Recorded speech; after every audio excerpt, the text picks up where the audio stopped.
15 شعبان کی رات میں ہمارے ملکوں میں جو ہمارے عجمی ملک ہیں اس میں وہ کچھ ہو رہا ہے جو نہ میرے نبی نے کیا، نہ صحابہ نے کیا، نہ تابعین نے کیا۔ عجیب و غریب عبادات گھڑ لی ہیں، عجیب و غریب اس کے اعمال بنا لیے ہیں اپنی طرف سے، اور مسجدیں بھری ہوتی ہیں اور روشنیاں لگی ہوتی ہیں اور وہ آتش بازی ہو رہی ہوتی ہے۔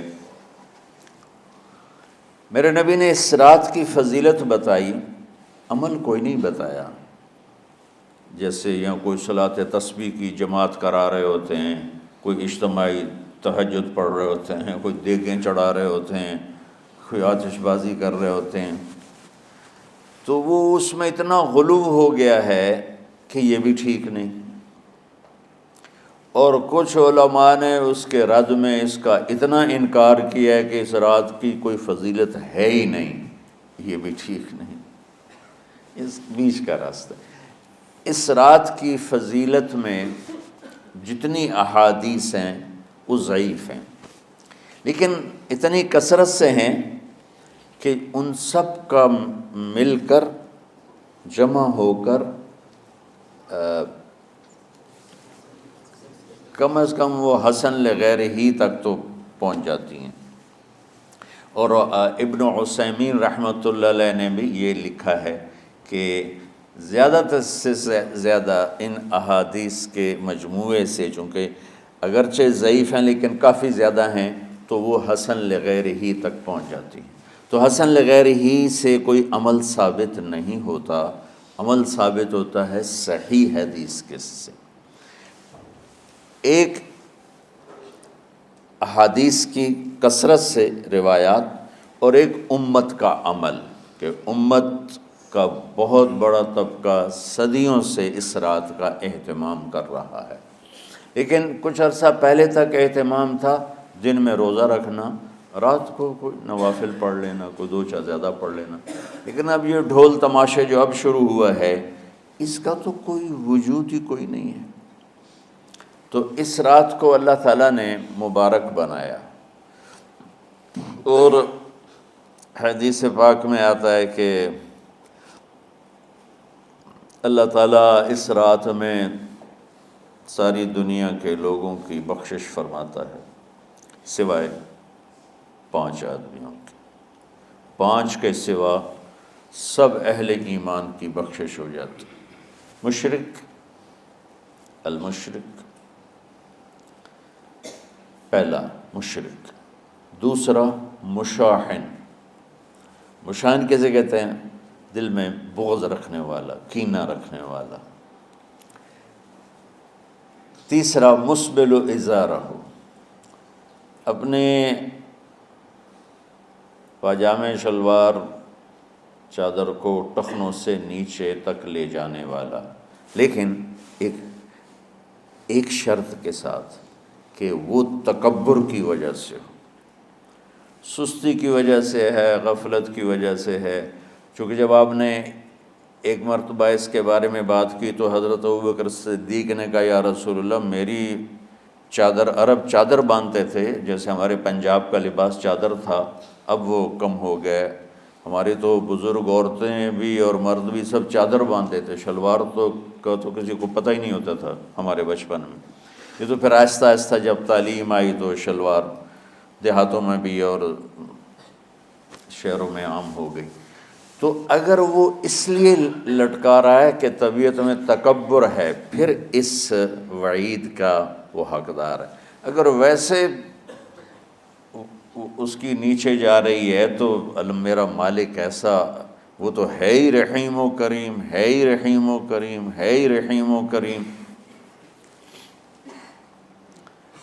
صرف شلوار نیچے لٹکانے سے وہ اتنی شدید سزا دے، اگر اس کے پیچھے تکبر ہے، پھر ہے یہ تکبر نہیں ہے تو انشاءاللہ وہ اس سے محفوظ ہوگا۔ تو اپنی چادر کو لٹکانے والا، لیکن بشرط تکبر، کتنے ہو گئے؟ عاق لوالدیہ، ماں باپ کا نافرمان، نافرمان ایسا کہ دکھ دینے والا. چھوٹی موٹی اونچ نیچ تو ہر بچے سے ہو جاتی ہے، نہیں، جن نے والدین کو ٹکڑے ٹکڑے کر دیا ہو اور ان کو دکھ دے دے دے دے کے ان کا سینہ چیر دیا ہو، چونکہ آپ کہتے ہیں پرزے پرزے کرنا کسی چیز کو، تو اپنے دکھ دے کر اپنی بدتمیزی کے ساتھ اس نے ماں باپ کا دل زخمی کر دیا ہو، ایک یہ نہیں معاف ہوتا. پانچواں، مدمن خمر، مسلسل شراب پینے والا، مستقل جو شراب کا عادی ہو. ان پانچ کو مؤخر کر دیا جاتا ہے.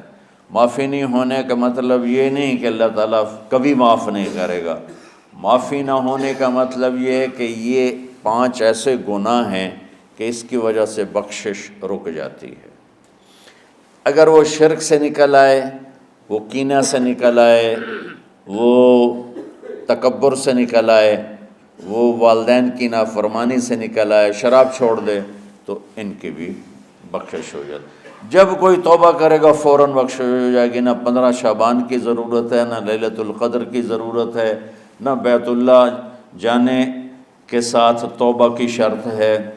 جہاں بھی وہ بیٹھ کے توبہ کرے گا، جس لمحے میں کرے گا، اسی وقت اس کی توبہ قبول ہوگی اور اللہ اس کے پچھلے سارے گناہوں کو معاف فرما دے گا.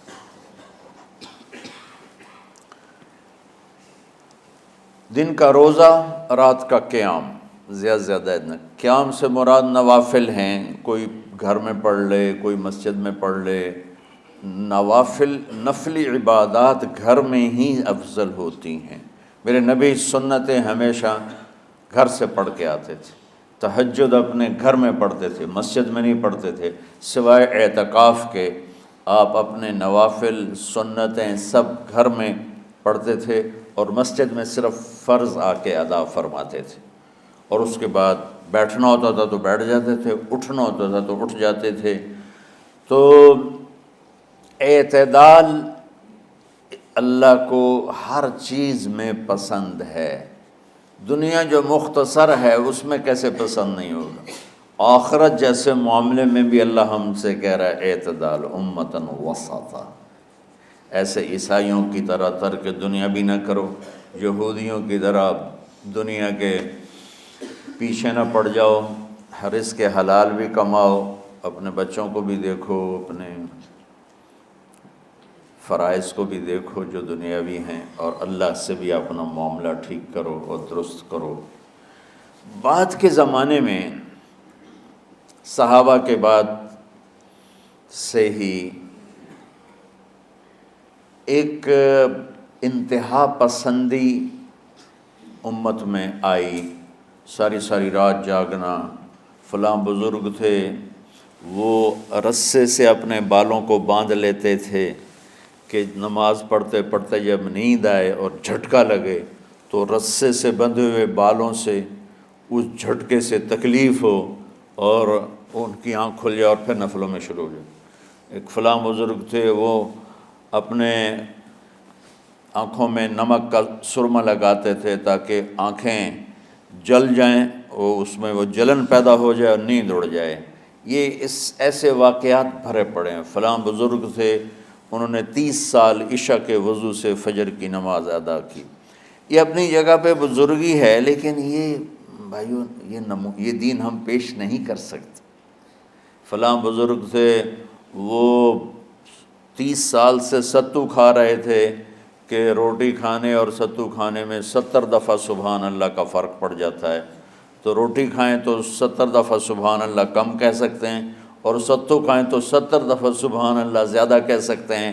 تو لہٰذا ان کا مجھے تو 30 سال ہو گئے، میں تو ستو کھا رہا ہوں، میں تو روٹی نہیں کھا رہا. یہ دین نہیں ہے. یعنی یہ وہ دین نہیں جو ہم انسانیت کو پیش کر سکیں. یہ تو لوگوں کو دوڑانے والی بات، یہ راہبانیت کی شکل ہے. یہ وہ دین نہیں جو ہم لوگوں کو پیش کریں گے تو وہ کہیں گے واہ واہ واہ واہ کیا دین ہے بھائی، قبول کرو. یہ ایک قسم کا غلو آیا. میں ایک حدیث سناتا ہوں، بخاری شریف میں بھی ہے، مجھے اب ہر شے بھول گئی، لیکن وہ ہے نہی الغلو، اس طرح کر کے آپ لوگ زیادہ جانتے ہوں گے جو پڑھ رہے ہیں کہ غلو سے نہیں۔ حدیث آپ کو سب کو یاد ہوگی کہ 3 صحابہ آئے اللہ کے نبی کے گھر اور پوچھا کہ اللہ کے نبی رات کیسے گزارتے ہیں؟ تو گھر والوں نے کہا سوتے بھی ہیں، جاگتے بھی ہیں، کھاتے بھی ہیں۔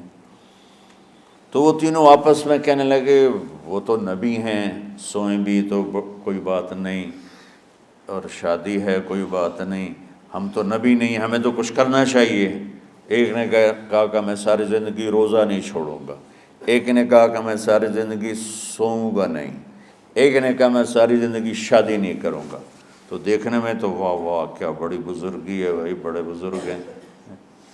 ہمارے نبی کو پتہ چلا آپ نے تینوں کو بلا لیا، کہا تم مجھ سے زیادہ اللہ سے ڈرنے والے ہو، میں تم سے انا اتقاکم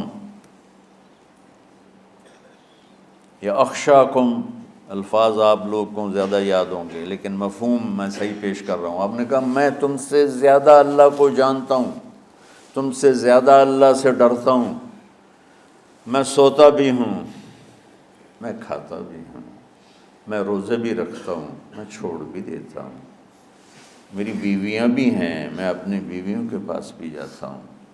تم دین میں غلو سے بچو، پہلے امتوں کو ہلاک کر دیا دین میں غلو۔ دنیا میں غلو یعنی انتہا پسندی، ایکسٹریمسٹ ہونا، دنیا ہو یا دین ہو، دونوں میں اعتدال بچو، اللہ تعالیٰ کو پسند ہے۔